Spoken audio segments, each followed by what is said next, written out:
ویژگی بارز یک مدیر و یک رهبر سازمانی اینه که به روندها نگاه میکنه، نه به رخدادها. روندها هستند که از دل اون رخدادهای بزرگ اتفاق میفته. ما 2 هفته پر التهاب را پشت سر گذاشتیم. خشم، انزجار، غم، شادی، همکاری، عدم همکاری، همه اینها را دیدیم و امید و ناامیدی را با هم تجربه کردیم. من 5 تا درسی که خودم تو این 2 هفته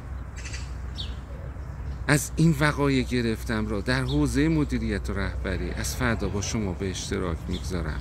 باشه که کمک بکنه که ما با هم دیگه جامعه‌ای بسازیم که در اون مطالبه گری و پاسخگویی و از همه مهمتر مسئولیت پذیری در اون موج بزنیم.